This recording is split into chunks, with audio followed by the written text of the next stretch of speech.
Hi everybody, this is Saad for the Saad Truth. My original goal was to have the current Saad Truth clip be the third of a three-part series exploring some works at the Popular Culture Association and American Culture Association meetings of this past year. I will return to that in a subsequent Saad Truth clip, but today I wanted to instead read to you something that was sent to me by an individual who wishes to remain anonymous, hence I won't be granting him or her. Oops, sorry, I used gender binary assumptions. I won't be providing him or her a shout out. In any case, this comes from the American Association of Teachers of German, the AATG. I guess it's a conference, I'm not exactly sure what it is in this case, and they're looking for proposals for a session. The title of the session is "Please Don't Gender Me!" Strategies for Inclusive Language Instruction. Now, some of you might remember that I hate, in this case, to be the one who was the innovator when it comes to this particular dreadful pattern. But back in 2014, I gave a talk at Wellesley College, where, if you remember, I've already spoken about this publicly. At the end of my talk, this was a talk on, how the thought police regulates the free exchange of ideas. And at the end of my talk, I had stayed back to chat with students and other people who were interested in chatting. And one student at that point had gotten into a discussion with me wherein she thought that it was perfectly reasonable for professors to poll their students at the start of class to ask them about their preferred gender, how you should address them, by which gender, and so on. And so this was actually the first time that I'd ever heard of such a case, and I guess I was a pioneer when it comes to this gender identity issue in the classroom. And then, of course, since Jordan Peterson has become famous, if not infamous, for battling this issue through his critique of Bill C-16.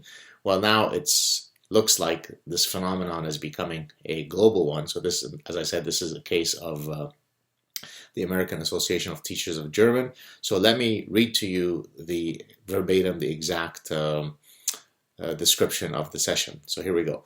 Language instructors increasingly face challenges in the classroom that arise through gendered structures inherent in the language.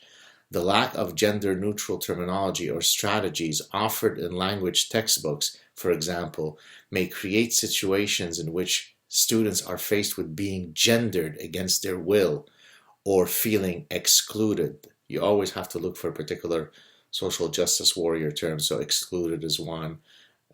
We'll see a few others in a second. Although suggestions have been made for possible solutions, such as the Binnen-I for German, these are seldom satisfactory as they still rely on rigid gender binaries. While we cannot change language patterns or dismiss textbooks altogether, what do we mean? Throw away science, remember? Science must fail. We need to develop strategies that can be incorporated in language classrooms to create, wait for it, safe spaces for students while still allowing for affective pedagogical instruction. This session asks whether, and if so, how such gendered notions can be addressed successfully, and invites proposals promoting strategies that can serve to create an inclusive environment for all students alike. Send the short description, 250 words, by January 4th, 2017 to the session organizer, and her name and email address. Her name or his name, I don't know, or Z's name is listed. So there you have it. Forget about this whole training in mathematics, training how to think critically, analytically, how to use reason. Forget about all of the content that is required of someone who should be considered educated. What German teachers, or in this case, Association of Teachers of German should focus on is how to not have gendered language in classrooms. So there you have it, folks. We inch closer to the abyss of lunacy, the abyss of the naturally lobotomized, one small inch at a time. Hope you're having a good day. Talk to you soon. Ciao.